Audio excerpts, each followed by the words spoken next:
অন্ন, বস্ত্র আর বাসস্থান, এই তিনটি সাধারণ মানুষের বেসিক নিডস। আর সেই বেসিক নিডস ফুলফিলিংয়ের লক্ষ্যেই সকলের জন্য 2022 সালের মধ্যে বাসস্থান নির্মাণ প্রকল্পের ওপর বিশেষ জোর দিচ্ছে কেন্দ্রীয় সরকার। সম্প্রতি merchant chamber of commerce and industry কলকাতার উদ্যোগে আয়োজিত এক ইন্টারঅ্যাক্টিভ সেশনে সেই বক্তব্যই আরও একবার তুলে ধরলেন কেন্দ্রীয় নগরোন্নয়ন দপ্তরের প্রতিমন্ত্রী বাবুল সুপ্রিয়। তিনি বলেন যে মোদী সরকার বিশেষ নজর দিচ্ছে যাতে 2022 সালের মধ্যে সকলের মাথার উপর ছাদের ব্যবস্থা করা যায়। Making affordable houses where the poor section, you cannot donate houses to everyone, right? That is definitely not possible. So therefore, it is important to have a system in place which is going to support people from economically weaker sections, people from below poverty level to actually, buy or find some way to buy the houses.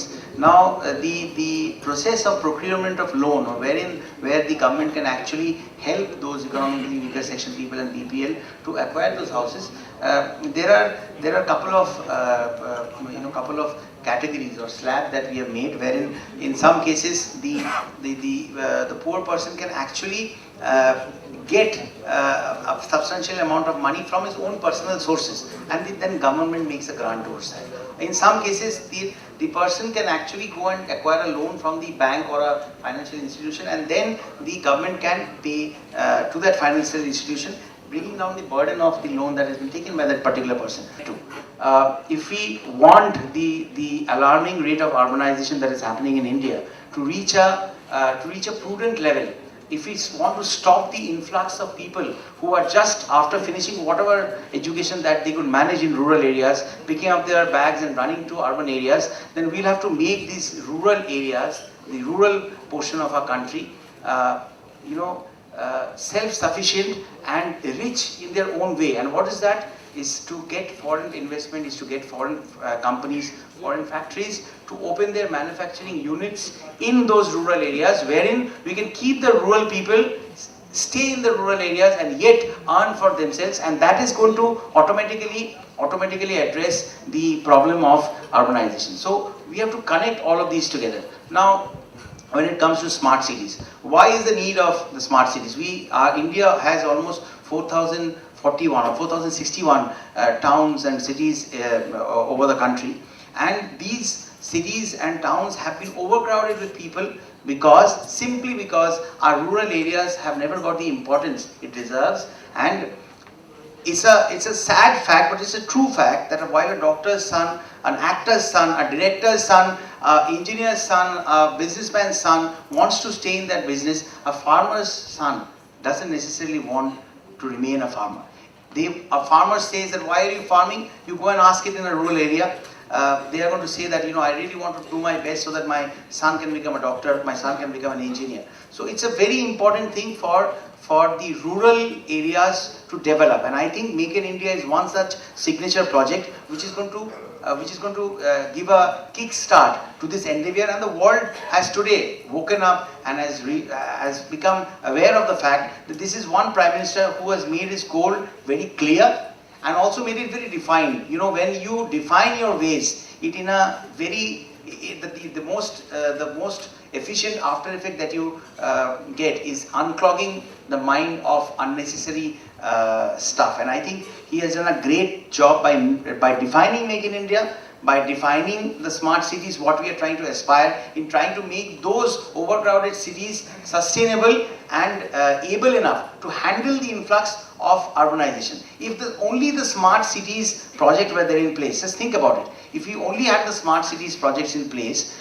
the rural people, the people who are not finding jobs and not being able to make their own livelihood in the areas that they stay, in the rural corners of the country, they would have found the cities to be more attractive with the smart city concept, the elan and the style that it brings along with it, with the name itself, smart city. The entire problem of urbanization would have only got accelerated.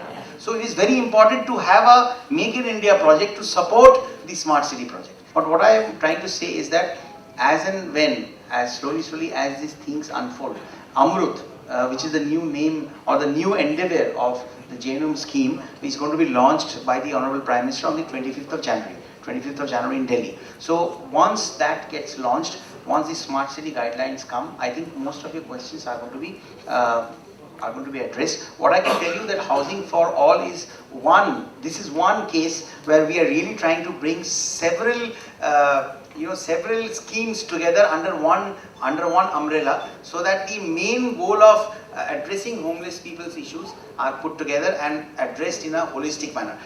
তিনি আরও বলেন যে east West metro প্রকল্পের কাজে প্রাথমিক জটিলতা কাটিয়ে ওঠা সম্ভব হয়েছে এবং 2017 সালের মধ্যেই প্রকল্পের ফেজ 1 এর কাজ শেষ করা সম্ভব হবে। ফেজ 2 এর কাজে এখনো জায়গা এবং রোড ম্যাপ সংক্রান্ত জটিলতা রয়েছে, তবে অচিরেই সেটাও কাটিয়ে ওঠা সম্ভব হবে বলে তিনি মনে করেন।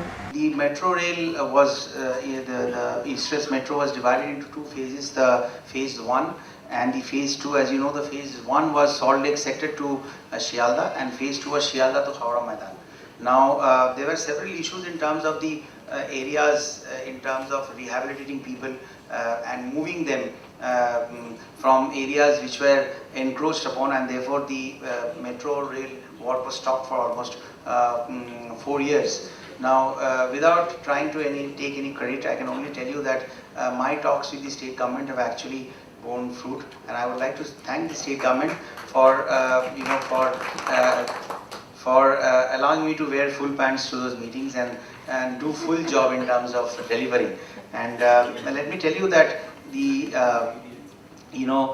Dattawad issue has been solved. As if you see the place itself, work has already started, and in that area we are aggressively looking at having the phase 1 in place and running by June 2018.